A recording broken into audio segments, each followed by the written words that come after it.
Felipe, Dylan, você sempre foi um buscador da verdade. Você já encontrou?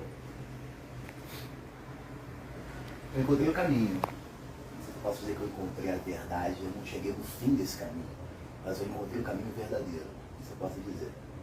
Agora é um caminho que demora a vida toda, né? Muitas vezes. Eu acho que no meu caso vai levar a vida toda para atingir o que eu quero atingir. Mas o caminho verdadeiro eu acredito que eu já encontrei. E você gostaria de compartilhar ele conosco? Existe uma outra ciência diferente da ciência que a gente conhece hoje na modernidade. Então, na modernidade, nós temos a ciência da explosão. Né? Nós só conseguimos conceber a explosão. Essa outra ciência é a ciência da implosão. É o voltar-se para dentro. E esse voltar-se para dentro pode nos levar à imortalidade. Seria um pouco isso. Seria a busca pela imortalidade. Que tradicionalmente é chamada de alquimia. E você falou em imortalidade, você falou uma busca por imortalidade, mas ao mesmo tempo eu também percebo que essa vida que a gente está é finita, mas eu ouvi também que a vida é uma só, a sobreexistência é uma só, então nós já sermos, por esse ponto de vista, espíritos imortais. Mas por que essa busca pela imortalidade? Você falou várias coisas interessantes aí. Primeiro, voltando no início do que você falou, a vida é uma só. O que não quer dizer que ela se repete. Friedrich Nietzsche foi um cara que redescobriu o eterno retorno. E eu já tive experiências com o eterno retorno. Eu já vivi coisas e percebi que eu já as tinha vivido várias vezes. Tudo que eu estou falando aqui, eu tenho provas, assim. Eu tive experiências que me comprovaram que eu acredito. Eu sou um cara que eu acredito. Hoje em dia, eu não acredito em abstrações. Eu acredito no que a realidade me diz. E eu já tive experiências com o eterno retorno. O que é o eterno retorno? O tempo, a energia no universo é finita. Né? O universo não tem energia infinita. Então, para economizar energia, existe a possibilidade, que nós acreditamos, do tempo ser cíclico. Então, houve um paraíso, e desse paraíso nós estamos em constante evolução, e estamos chegando no fundo do poço, digamos assim. Onde qualquer contato com o transcendente foi perdido. E ao mesmo tempo que o tempo é cíclico, ele é cíclico em vários níveis, há vários níveis do tempo, como aquelas bonecas de Matryoshka, né? Então, individualmente, o tempo também é cíclico. Então, quando uma pessoa nasce, ela vive aquela vida, ela morre e ela retorna, quando aquela parte do tempo voltar, normalmente ela retorna nascendo igual, vivendo igual, cada aspecto da vida dela igual. O que não deixa de ser uma prisão. Isso é o que chamam de reencarnação, erroneamente de reencarnação. Esse eterno retorno. A pessoa viver e estar presa naquela mesma história, naquela mesma vida. O que é a imortalidade? Como eu concebo a imortalidade? É essa ciência que nos conecta com algo além do eterno retorno. Com os mitos, especificamente. Quando nós nos sacrificamos o nosso ego, o nosso eu, no altar do mito. E passamos a viver uma vida mítica, uma vida divina. Permitimos a encarnação do divino em nós. Dessa forma, a gente passa a viver uma música que não é mais nossa, uma sinfonia que não é mais nossa, mas é uma sinfonia de um Deus. E a partir daí, fundindo a nossa natureza com a natureza divina, ou melhor, redescobrindo a nossa natureza divina, através dessa vivência do mito, nós conseguimos sair do eterno retorno. Sim. Você falou também muitas coisas bacanas, interessantes. Gostei de te ouvir, obrigado pelas explicações, Felipe. Obrigado.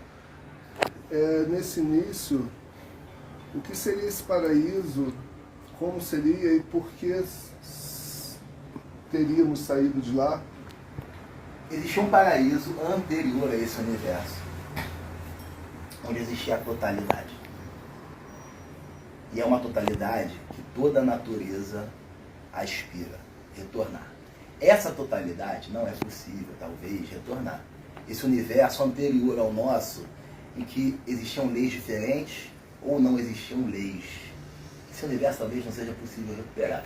Por quê? Por causa da introdução da explosão, que hoje a ciência moderna fala do Big Bang, mas a tradição sempre falou de uma explosão. O que a explosão faz? Ela divide, ela atomiza. Esse universo nosso, material, está em constante expansão.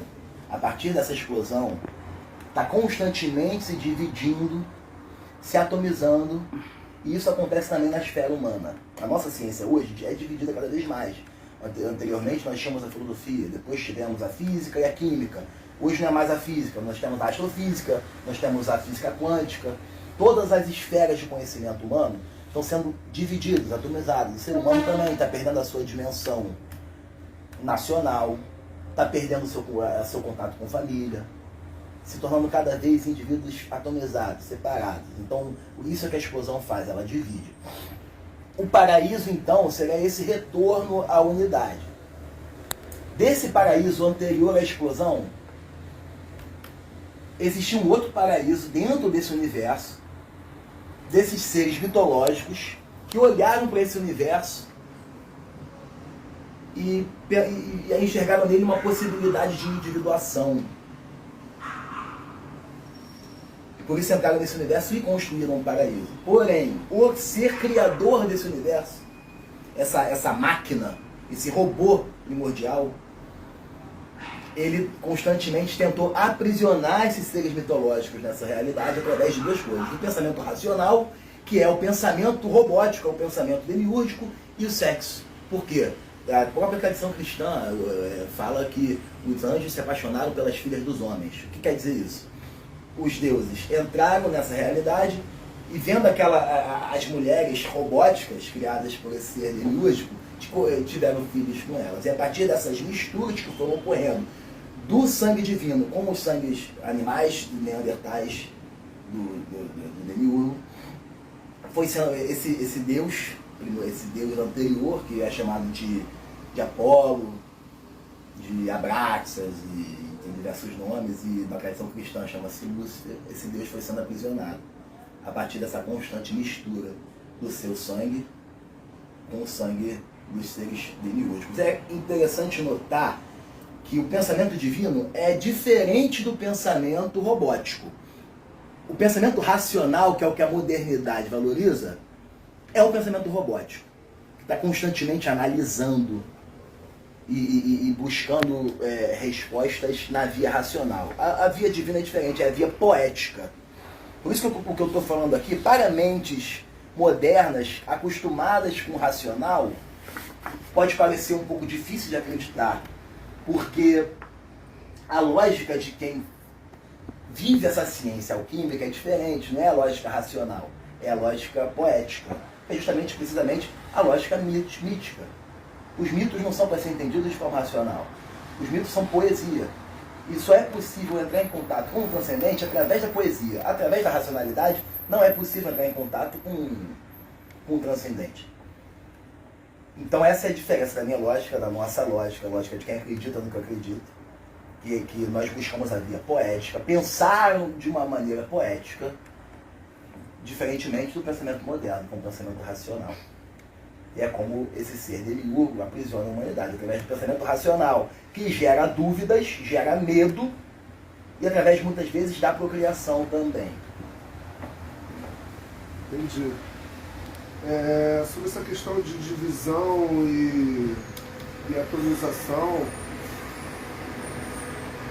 saindo da totalidade,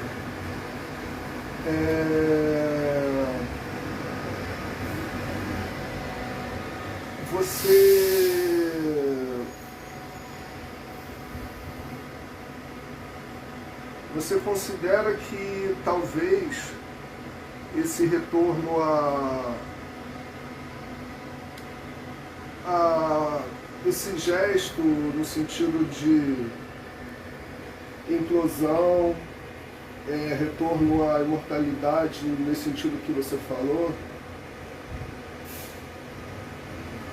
a história ela foi feita para ser assim, no sentido de possibilitar em nós uma escolha, uma liberdade, uma suposta liberdade que, sob a ótica da eternidade, nós, cada um ao seu tempo, talvez poderíamos entrar em comunhão com essa nossa divindade, não saindo, talvez, do nosso eu. Então, justamente, talvez dessa perspectiva que eu estou falando,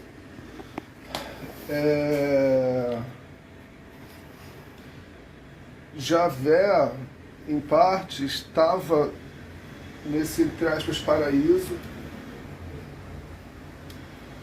e enfim, aí teria vindo Lúcifer, o conhecimento do bem e do mal, justamente para tirar a gente daquela prisão, para a gente escolha liberdade. Liberdade no sentido do ser humano, da célula, do ser vivente poder experienciar a vida e, a partir disso, ter uma cronologia, talvez história de 3 atos, conflito, busca por solução e solução, mas que é algo de eterno e que a solução, enfim, pode estar na busca por solução, mas é o que você está fazendo, é o que você faz, é o que eu te admiro, por isso a gente está aqui, no sentido de quê? De poder servir essa busca de serviço desse Deus em nós, ou essa luz em nós, que nos gera desejo. Então, é nesse sentido,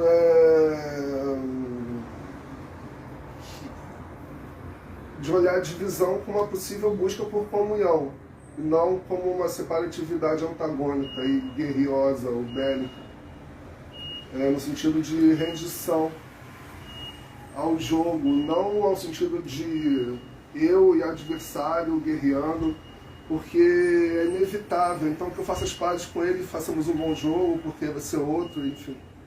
Eu entendo o que você está dizendo, mas vamos lá. Não é possível ter paz com quem não quer ter paz, entendeu? Esse é o problema. Você falou que Lúcifer veio trazer o conhecimento. A questão é que esse universo, essa realidade nossa, já é uma divisão feita por essa divindade que você chamou de Javé. Essa divindade criou essa realidade e criou uma certa cópia de uma realidade anterior, que foi desejada por Lúcifer. Por quê? O que você chama de Lúcifer? Lúcifer não é um termo muito bom, porque ele é imbuído da mitologia cristã e não nos interessa isso, né? Porque já é um nome que é carregado de uma imagem difícil, né? As pessoas têm uma certa resistência a esse nome. Mas podemos chamar de diversos outros nomes. Podemos chamar, por exemplo, de Votan, por exemplo, que se crucificou na árvore Irminsul para redescobrir as runas. Como isso pode ser interpretado? Como um Deus que desce aqui em um corpo humano, buscando a possibilidade de individuação. Por quê? Por que ele pode desejar individuação? Porque o Deus não tem escolha. Assim como um animal, o Deus também não tem escolha. Cada Deus tem a sua própria natureza e vive conforme aquela natureza e não tem escolha. Por exemplo, a gente estava conversando aqui, eu dei o exemplo de Afrodite, que é a deusa do amor. E ela ama, ela não faz nada além de amar, né? Ou qualquer outro deus, sei lá, Thor mesmo, outro exemplo dele, né? Que é o deus do martelo, então, né? Ele é o deus que guerreia, enfim. Quando esse Deus desce no corpo humano, ele tem a possibilidade de ter um rosto, entende? Ter uma forma, Por isso, a minha cosmovisão não é uma cosmovisão gnóstica, no sentido de dizer que a matéria é ruim. Não, esse Deus, essa divindade, desejou estar aqui, adquirir um corpo, para divinizá-lo e imortalizá-lo, ter uma forma, ser imortal com uma forma e com o eu, porque o eu não existia. O eu é uma novidade, como é que eu posso dizer, um sintoma, um erro dessa criação demiústica, surge o eu. E que coisa poder ter a potência divina, o poder divino dentro de um eu. A busca é essa um pouco, entendeu? Entendo. Por um lado, muito lindo as coisas que você falou. Mas, desculpa, voltando à questão da guerra, tá? Primeiro, não é possível ter paz em um mundo que é hostil a quem pensa assim. A minha tradição sempre foi perseguida. Essa tradição que eu estou te contando foi perseguida em todos os tempos. Eu posso dar o exemplo dos cátaros, por exemplo, que foram queimados pela Igreja Católica e que são odiados até hoje pelos católicos. Anteriormente a eles, os pagãos germânicos foram perseguidos. Antes dos pagãos germânicos, os pagãos sempre foram perseguidos e são perseguidos até hoje. Tá? Então essa é uma tradição que é constantemente perseguida. Tá? Essa tradição que quer ensinar essa divindade de volta, esse retorno à divindade para a humanidade, entendeu? Então não é possível não guerrear. E até a guerra pode ser uma via de iluminação. Porque nós conhecemos, sei lá, dentro de uma dessas tradições, que é a tradição hindu, que era dividida em castas, existe, por exemplo, a casta guerreira, cuja via de iluminação é exatamente a guerra, que era a casta, por exemplo, de Buda, Siddhartha Gautama, era um kshatriya.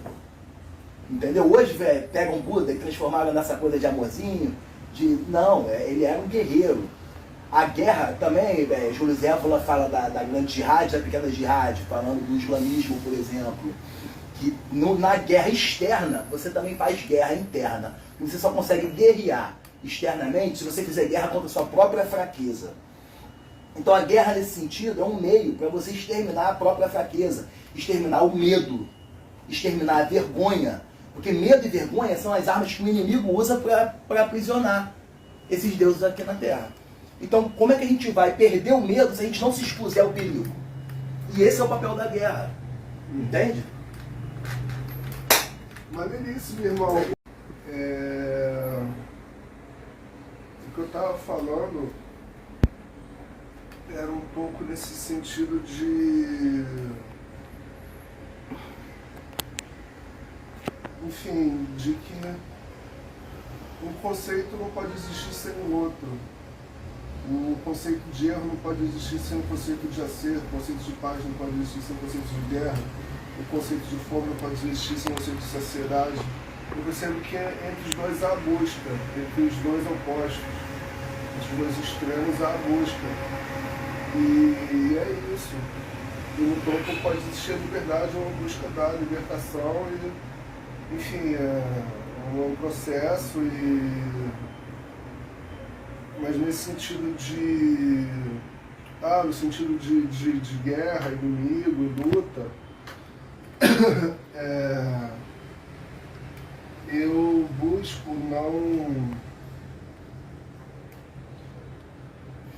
me render, sabe?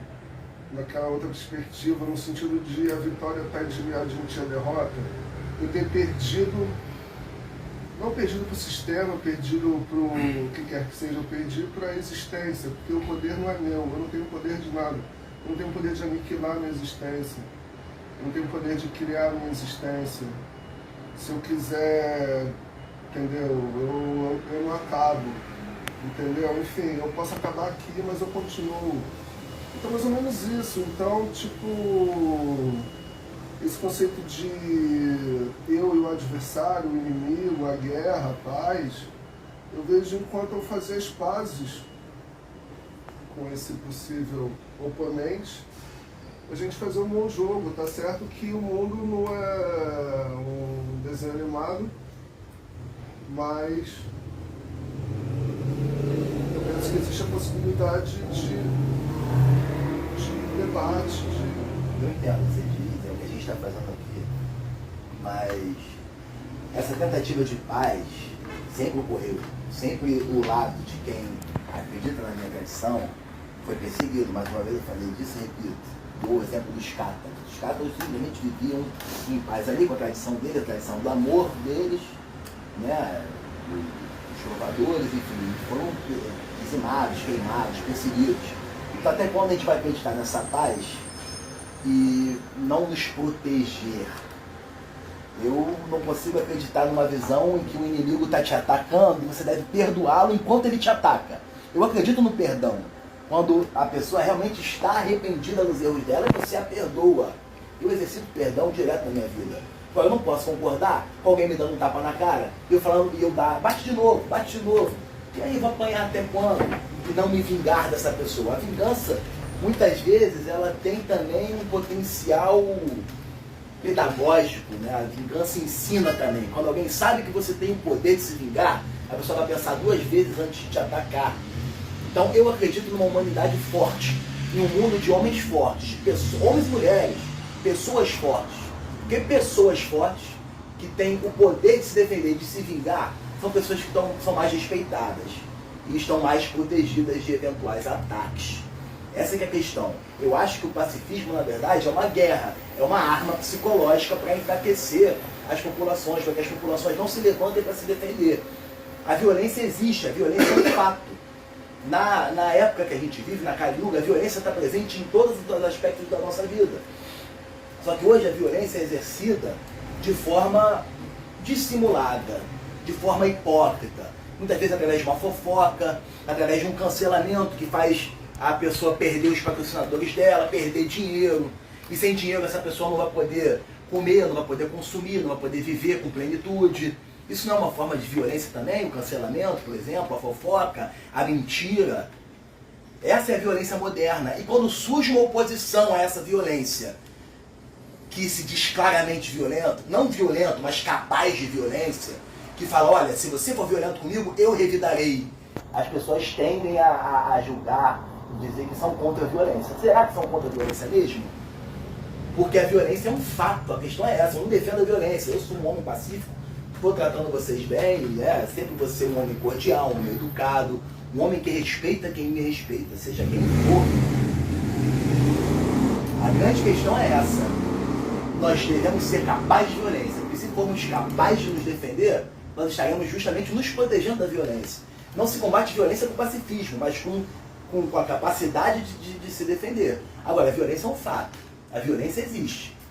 Agora, qual é a forma de violência que nós vamos escolher? Continuar escolhendo a mentira, a violência dissimulada, ou nós podemos combater essa violência com a violência clara? Falar, olha, se você continuar me atacando, eu vou te atacar de volta, de uma maneira verdadeira, clara e destemida. É assim que se combate, com uma lógica diferente, com outra opção. E eu defendo a verdade, a honestidade, a clareza. É isso que eu defendo. Que nós sejamos aquilo que nós falamos. Que eu possa apertar sua mão hoje, combinar algo com você e ter a honra de cumprir. Cumprir o que eu combinei com você. Essa verdade, essa claridade, essa limpidez é o que eu acredito para a humanidade. E isso também envolve a questão da violência. É por aí. É interessante umas coisas que você falou. Enfim, eu volto a uma questão anterior que eu estava falando, até em off aqui, entre um rec e outro, entre uma gravação e outra da gente aqui, no sentido de... Enfim, a doutrina dos espíritos, né, como se diz, o espiritismo kardecista, enfim, fala que durante uma guerra efetiva, planetária, mundial, os espíritos, os bons espíritos, ou espíritos perfeitos, que não encarnam mais, de acordo com a crença deles, eles ajudariam o lado certo. Então, e é difícil conceber a questão de lado certo numa guerra, mas... Desculpa, os espíritos ajudariam o lado certo. Eu já digo para você que existem seres, espíritos, podemos colocar assim, dos dois lados. Né? Claro, a guerra que acontece nesse plano material, ela acontece em todos os planos. No plano astral, no plano mental, todos os planos da realidade, essa guerra está ocorrendo. E muitas vezes uma guerra que é perdida no plano físico, ela não é perdida talvez em outros planos. Talvez se deva perder no plano físico para vencer em outro plano, para manter a ideia, a pureza da ideia. Se você para pensar, uma guerra muitas vezes parece perdida, mas ela foi vitoriosa quando a ideia permaneceu intacta.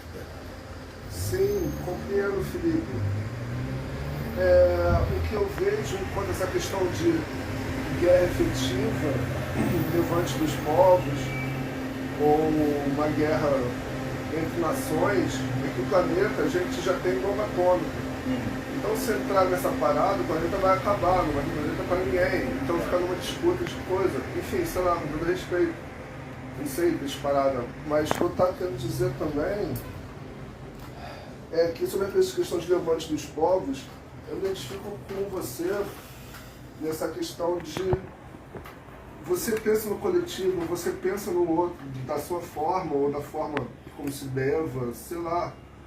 Você tem um fogo em você que eu chamo, sei lá, não sei se alguém já falou, do sonho coletivo, que é o quê? Você percebe essa fome em você, essa fome que você saciou, você está alimentado, digamos assim. E aí você olha para o mundo, para a esquina e percebe que não está bem assim com os outros. Aí você perguntou por quê, aí foi buscar informações, aí foi buscar a verdade que, enfim, sei lá, aí cada um com o seu percurso, mas, enfim, o que eu quero dizer um pouco é que eu vejo essa questão do levante popular enquanto algo que possa ser violento, mas eu não defendo. Porque, assim como houveram outras revoluções de países de quantas ideologias, algumas injustiças deixaram de ser praticadas. Eu não defendo a violência da forma como esses povos se levantaram. Mas, como posso dizer, eu não quero cometer a mesma coisa que o outro comete. Tá certo que o seu viés tem seu sentido, tem seu valor, tem sua perspectiva, mas eu vejo, por exemplo, você falou a questão de levante dos povos. O próprio Livro dos Espíritos também, na questão de lei de progresso, ele fala que isso é viável. Ele dá exemplo dos avanços dos direitos dos seres humanos e tal, mais ou menos isso, que eu me lembro. E ele fala que em algum momento vai existir uma grande confusão.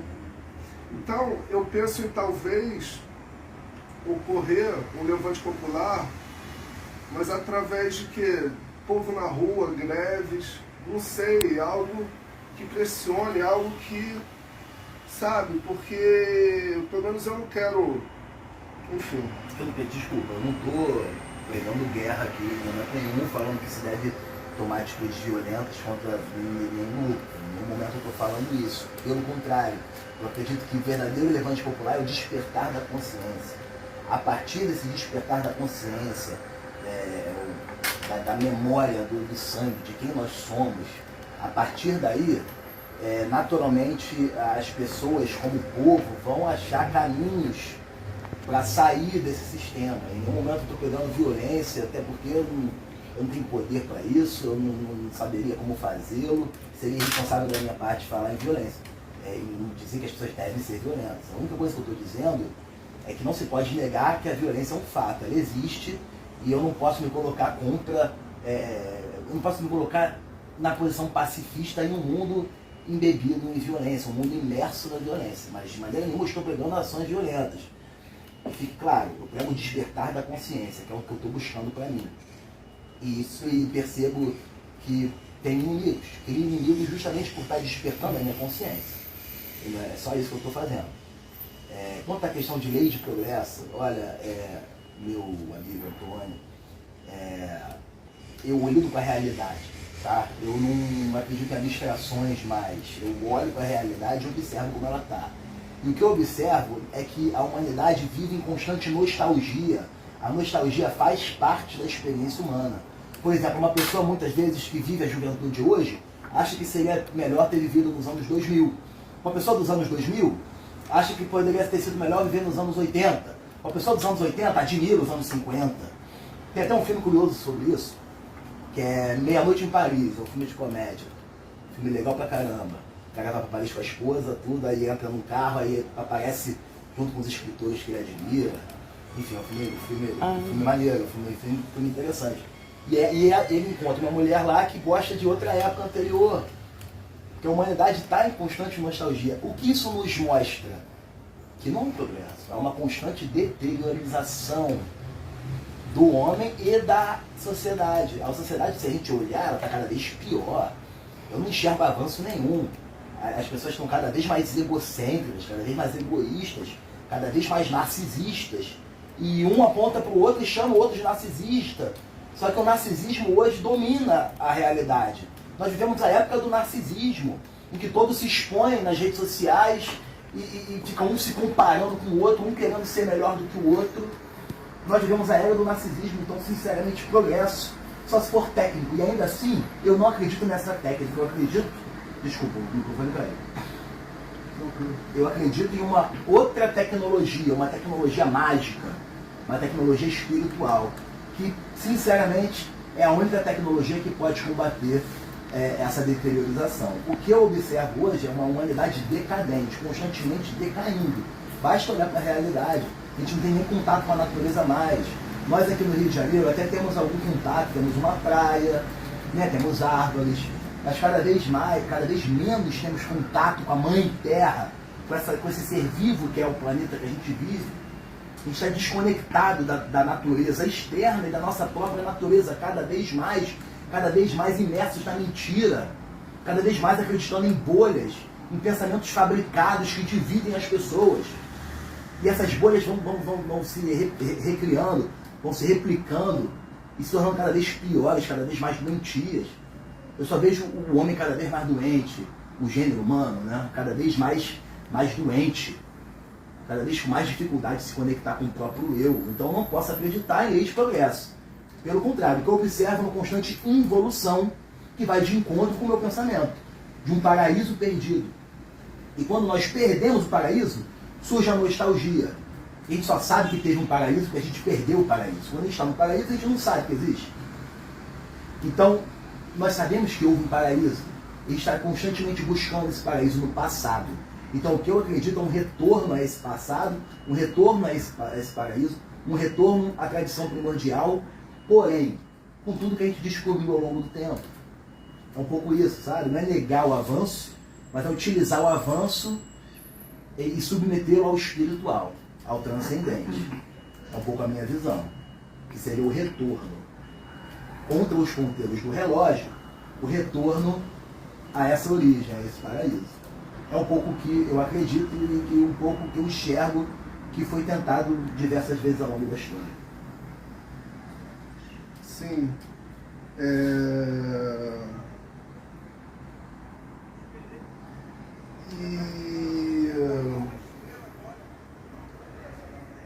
Você tem esperança de alguma forma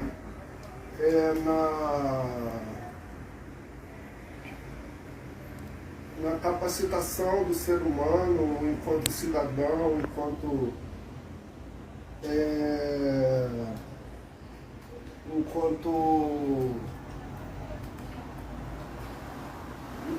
exercer, enfim, uma conscientização também política mesmo, não no sentido que vá de lados, ou enfim, algo que transmita mais uma informação do que pode ser mudado e talvez o como, nesse sentido próprio do que chamam de democracia hoje em dia, que não é, sabe, o povo não coordena nada, não manda nada, não decide nada, ele ele entrega o poder e muita coisa não muda. Eu acredito que nós estamos próximos do grande despertar e que a humanidade vai se lembrar do seu próprio poder. Acredito que nós estamos chegando nessa época, tem esperança nisso. E, de certa forma, essa entrevista é um pouco lutar por isso. É um pouco... Eu estou lutando por isso. Ao dar essa entrevista, você também, da sua forma, ao fazer esse documentário também. Né? Acredito que nós estamos próximos disso. E digo aqui que essas divisões, esse ódio, né, na verdade são fabricados, são para aprisionar as pessoas na mentira. Tudo isso é ilusão. Essas divisões são ilusão, entendeu? Esses lados de direita, esquerda, isso é para iludir, para as pessoas não olharem para dentro, para as pessoas constantemente olharem para fora, esperarem de fora, terem esperança de que alguém de fora vai mudar alguma coisa. Ninguém fora de nós vai mudar alguma coisa. Nós só podemos mudar interiormente. Então, cada vez mais cria-se motivos para dividir as populações e dessa forma as pessoas ficam separadas de si mesmas. Quanto mais a gente separa as pessoas, quanto mais a gente divide e fazemos uns odiarem os outros por discordâncias, mais as pessoas estão olhando para baixo, olhando para a mentira, olhando para a falsidade, olhando para coisas que na realidade não fazem a menor diferença. Porque se você parar para pensar, olha que legal aquela época, por exemplo, que é difícil para a gente conceber hoje, mas em que o homem trabalhava no campo, trabalhava na sua fazenda ali, não existia televisão. Pensa numa época que não existia rádio, o cara estava ali tirando o leite da vaquinha dele, tomando o leite dele, entendeu? Trabalhando na horta dele. Muitas vezes não sabia nem quem era o presidente da república, cara. O cara não sabia se tinha guerra, se não tinha, o que está acontecendo do outro lado do mundo. A vida dele era ali, aquele campo, aquela família que ele tinha, né? E ou a preocupação dele era se alguém invadir a terra dele, sei lá, Lampião ia invadir a terra dele, tinha que se armar para proteger. Mas ele estava em contato com a terra, em contato com a família e consigo mesmo, sabe? Com a realidade que ele enxerga. Hoje em dia, que é a chamada era da informação, aí a gente fica sabendo de uma porrada de coisa que acontece ao redor do mundo que, sinceramente, não faz a menor diferença pra gente. O máximo que cria é medo, ou ansiedade, ou ódio, ou discórdia. Que não faz a menor diferença se está tendo guerra do outro lado do mundo, ou mesmo aqui no país do lado, na Venezuela, sei lá. Não faz diferença na minha vida. Se um dia tiver guerra aqui, aí eu vou me preocupar. Se um dia tiver guerra na minha porta, eu vou me preocupar, eu vou saber. Agora, por que eu devo ficar ansioso com notícias que não fazem diferença na minha própria vida? Esse é o problema. A nossa sociedade está constantemente trazendo para fora, fazendo as pessoas estarem preocupadas com coisas externas à própria vida. Eu acredito na religião da amizade. É nisso que eu acredito. Um mundo como esse aqui, em que por mais que discordemos, possamos conversar e ter uma amizade, depois tomar alguma coisa, comer alguma coisa. Entende? Que é um mundo que está se perdendo, que já existiu e cada vez se perde mais ainda. Por isso eu não posso concordar com o progresso. Porque cada vez mais é um progresso, sim, eu saber o que está acontecendo no Japão. Mas que diferença isso faz na minha vida?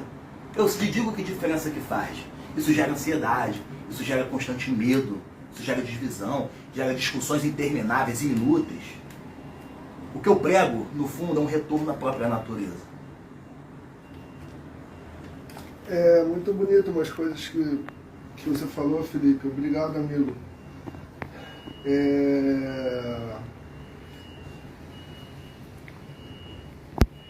Eu percebo essa questão. Acho que dá para ir caminhando para esse encerramento. Tá bom. Mas agradeço mais uma vez pela oportunidade.